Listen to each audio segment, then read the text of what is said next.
Nuevamente en Misión Posible estamos junto a nuestro invitado, ¿para qué? Para analizar otro artículo de Harvard Business Review, edición latinoamericana.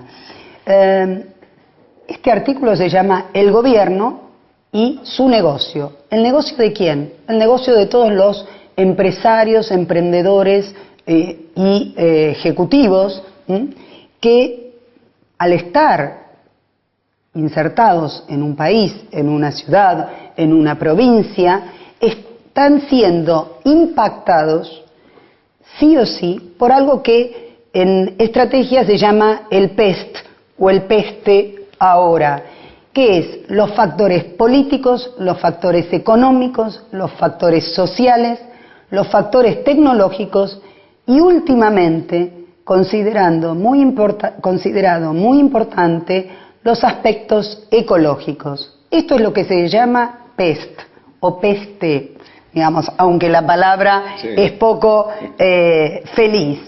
¿Qué es lo que dice Robert Reich, que fue el autor de La riqueza de las naciones y es el autor de este artículo?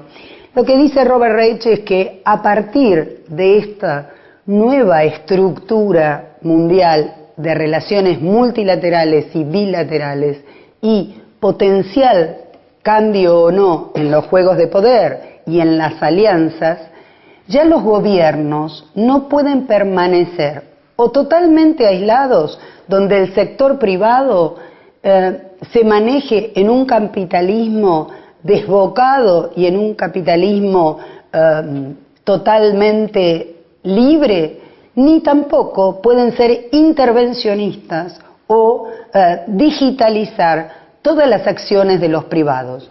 ¿Por qué no intervencionistas? Porque los privados y el capital huye de esos países, de esas ciudades, de esas provincias, de esas localidades. ¿Por qué no totalmente abierto, liberal o retrotraerse a su mínima expresión? Porque hay funciones indelegables que sí o sí debe hacer el Estado. Pero ¿cuál es la propuesta de Reich? La propuesta es, señores, no caigamos en los vicios del pasado, sino aliémonos, privados con cambio de paradigma, gobierno con nuevo paradigma también, aliémonos y establezcamos juntos por un lado las políticas de Estado y por el otro lado las verdaderas promociones o incentivos a que el capital venga, se instale, se quede, o el que está no se vaya, y eso genere riqueza y esa riqueza permee. Para hablar de estos temas y del impacto del PEST en lo económico, las políticas tributarias y demás, es que hemos invitado al doctor José María García Cosi, que es abogado, consultor de empresas, experto en política tributaria y fue socio de Aveledo Gotel, asociado y además director de otras empresas como Pepsi y conferencista. ¿Cuál es el impacto desde tu experiencia y desde tu conocimiento de las políticas tributarias, digamos, de promoción o de rechazo en las inversiones tanto extranjeras como en las inversiones de los locales? Bueno, es un tema siempre de gran preocupación. Lo que yo a veces digo a mis colegas tributaristas, que ellos creen que prácticamente es un factor decisivo en las inversiones, y no es así. ¿Por qué no es así? Y no es así porque cuando las empresas están mirando países y se sientan alrededor de una mesa y dicen, bueno, ¿dónde vamos a invertir ahora con nuestro capital que es posible colocar? Y bueno, buscan acceso a determinados tipos de materias primas, buscan estar cerca de mercados atractivos como puede ser el Mercosur, por ejemplo. Y bueno, y buscan también a veces hacer eficiencias, abaratando costos, hay muchísimos ejemplos, uno es el caso de empresas americanas en México, etcétera. Sí, o por ejemplo empresas inglesas en Argentina en términos de tecnología sí. o en términos de administración. Exacto. También a veces se mueven para obtener, no sé, supongamos que uranio. Mucho más especulativo, sí, digamos, sí, uranio. Hay elementos minería, estratégicos, minería, petróleo, exacto. Esas son las motivaciones. Pero después vienen la parte de, bueno, ¿cómo decidimos? Entonces se habla en general de que primero se hace una lista larga de países. En esa lista larga entran los países que cumplen con estos requisitos básicos. Que son los estratégicos. Y después de ahí sale una lista corta, que es cuando ya se mira la letra chica de otros factores, como ser, por ejemplo, el ambiente político y social, si hay un clima pro-empresa o anti-empresa, el tema de si hay estabilidad jurídica o no. Bueno, hay una serie de factores que importan muchísimo, ¿no es cierto? Y que eso nos lleva a esto que vos acabás de decir, la política, si es estable o no, la política social y demás, que tienen que ver con el famoso PEST. Claro, exactamente.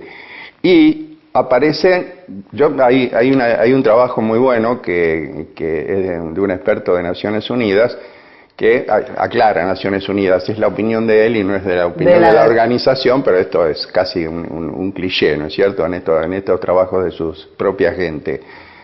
Y aparece una lista de 20 factores que son los que llevan a decidir. Por ejemplo, hay buenos caminos, tenemos buenos transportes, tenemos buen sistema de comunicaciones, todo eso. ¿Dónde aparecen los impuestos nacionales? En el puesto 11. De 20 en el 11. Quiere decir que no es lo más decisivo, pero sí tiene importancia. Y a mí me llama la atención que en esa lista aparecen también los impuestos locales, provinciales, municipales, en el puesto 17. Pero eso era la Argentina de antes, no es más ahora. Ahora los impuestos locales, provinciales y municipales tienen una gravitación enorme. Y hay una razón, que es que estamos en mora. ¿Con qué? Con la ley de coparticipación federal. El gobierno nacional tiene una participación exageradamente grande y alta frente a la totalidad de lo que se llevan las provincias, que a su vez tienen que coparticipar a sus municipios. Entonces, ¿qué está pasando? Está pasando que esos fiscos locales, que además en alguna época se les pasó nuevas funciones que antes no tenían, que tenía el Estado Nacional, se les pasó a provincias y municipalidades, no pueden cumplir. Entonces salen a buscarle el dinero como pueden. Y ahí tenemos situaciones conflictivas de tributos, y tributos inconstitucionales, abiertamente inconstitucionales. Hay ejemplos. En la provincia de Buenos Aires, por ejemplo, se estableció una especie de bono o premio a todos los municipios que dejaran de percibir la tasa de abasto, que era una tasa distorsiva que castiga todo lo que es alimentación. O sea, por ejemplo, la contribución para publicidad y propaganda dentro de locales, por ejemplo, son todos impuestos que hace años que las empresas vienen cuestionando judicialmente, que implican todo un dispendio y un desprestigio, en definitiva, porque así no se puede hacer negocio ni vivir todo el tiempo. Y la provincia de Buenos Aires lo hizo, puso una especie de premio reparador para aquellos que dejaran de percibir ese tipo de impuestos que en el fondo iban a terminar siendo un enorme costo también. O sea que no es chiquitito, digamos. El tema. Está en el punto 11, está en el punto 17, pero momento. Sí, por supuesto.